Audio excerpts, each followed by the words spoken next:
Thank you very much for being here. We left Philadelphia this morning after a Marcellus Shale event, believe it or not, in Philadelphia, and drove up to Butler at 12. We were just a little over the speed limit. And then just came from having done, oh, wait a moment. South side. He was on the south side. You just came from there. He came from Butler. He's been in Johnstown. And when he leaves us right now, he's going to the South Hills. So I wanted to make sure our next event was right. We're going, yes, thank you. That's the one thing I wanted to make sure, because there was somebody I'd forgotten to tell about the event, a state committee person. Look, I'm so grateful you're here. I do intend, as your senator, to take the same type of work ethic that I have in my district, where we actually keep the office open 7 days a week. Since the day I took over, how could I not? We lost 22% of our manufacturing jobs the 6 years before I became a congressman.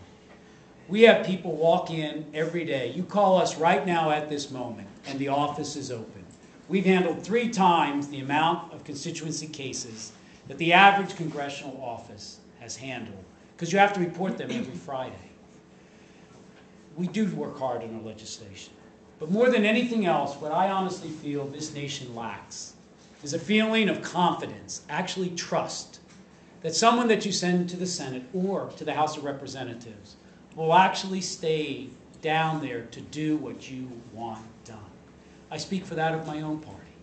I don't mind principle compromise, but I think compromise of principle, as occurred at the end of that Senate bill, was unacceptable.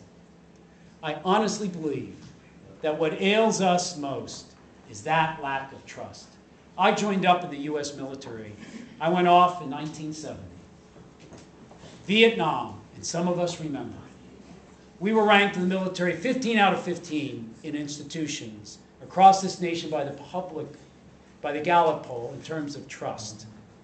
When I left, we were number 1 at 78%, and I went to Congress, which is last. I think that harms our nation.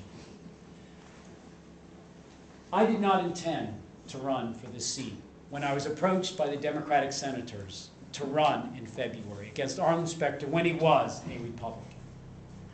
I had been in the Navy, and I loved it.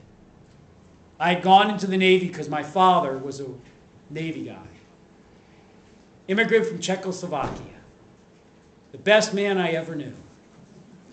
He had a stroke, never came out of it this whole summer, lived in ICU. We laid him to rest in Arlington Cemetery in October. To April, I had agreed to run. And then Arlen did come over. And I think we should welcome him, but I tell everybody, I can truly understand that. I am Catholic, and I understand conversions. And I honestly do believe we should be a big tent. But those things that I got into Congress for, I do not believe his vote has been there. I got into Congress after those 31 years where I had actually led men into and women into war. Command of an aircraft carrier battle group. I did head up the Navy's anti-terrorism unit. And I was on the ground for a very short period of time at the beginning of the Afghanistan war before I came out and took command for the retaliatory strikes.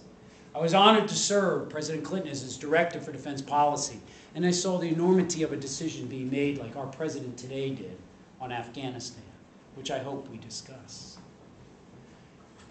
But then my daughter was struck with the same brain tumor that Senator Kennedy has. And I mention that because last night we left Bethlehem to drive all the way down to Philadelphia so my wife and I could go to Alex's Lemonade annual large fundraiser. My daughter's name Alex. 4 years old, she's here 4 years later, just because of this nation.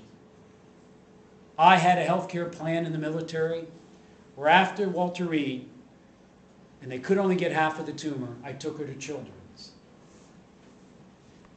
But then I needed radiation, a certain type of which there's only 2 machines in the nation, proton beam. We headed up to Massachusetts. She was denied it at first because it's normally a death sentence, and you want the time on these 2 machines to be given to those who might have a chance. But several months later, they changed their mind because she was doing so well. I can't thank you enough. I got into Congress and I ran. a national security that begins at home.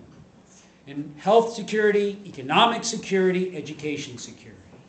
People ask me, how does a three-star admiral, as the last group asked me, become a Democrat? And I respond, everybody in the military is a Democrat, they just don't realize it. Think about it. We were warriors who went off to conflict. 11 months I went to that war. And I never had to turn around and worry if my family was covered in health care. And the benefits that accrue, the dividends that accrue to this nation are enormous. Focused warriors that does the mission of this nation. Imagine, and I tell people just where I live, around those 5 counties of Philadelphia, 66% of the uninsured are workers. We lose $160 billion a year in productivity of GDP for the under and uninsured. You think we're accruing all the dividends we could if they were healthy, productive workers? And they weren't risk averse. And not dare leave a company where they have health care because they know if they leave, their daughter may have had brain cancer and never be able, because of a pre-existing condition, to go out on their own because they won't be able to get her care if they lose that company. What a shame. I went off to the Small Business Committee for a reason. The majority of people in my district work in a small business. In fact, the majority of Pennsylvanians work or own a small business. We tend to forget that. I went to the Education Committee because in the U.S. military, when I joined up, I got 5 chief petty officers, and they were wonderful. Come here, son. They put their arms around you, and I'll teach you the ropes. 1 out of 5 had graduated from high school. They were mighty fine. We were shooting torpedoes 3 miles. Our missiles went 25 miles. 5,000 kids on an aircraft carrier. You know what they were doing? In Afghanistan, jamming satellites, cyberspace warfare.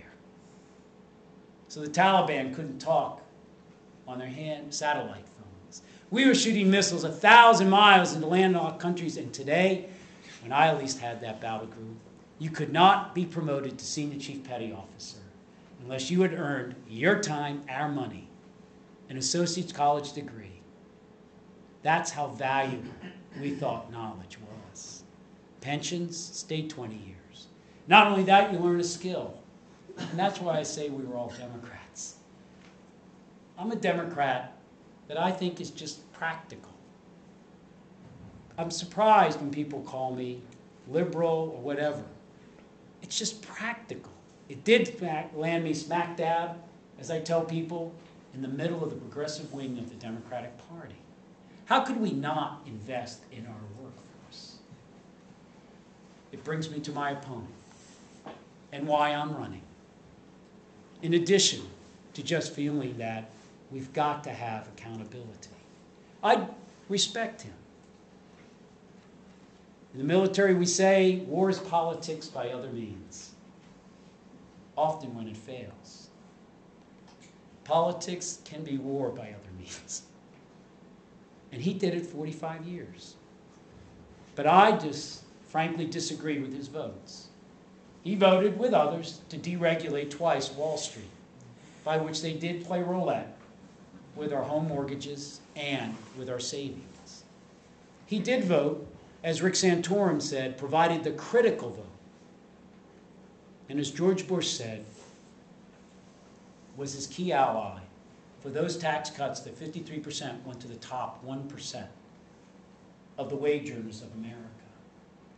Every economic policy that ran this nation aground, he supported. He voted for tax cuts that sent jobs overseas where you can write your overseas interest against your U.S. income tax. But yet, if you make a profit overseas, you don't have to bring it home to be taxed, except if you want to decades later. He voted for that tragic war in Iraq. He stood aside as our Priority 8 veterans, those who happened to make just a bit more than $29,000, were kicked out of the VA. And 1 million vets no longer have access to the VA in this savage recession for health care.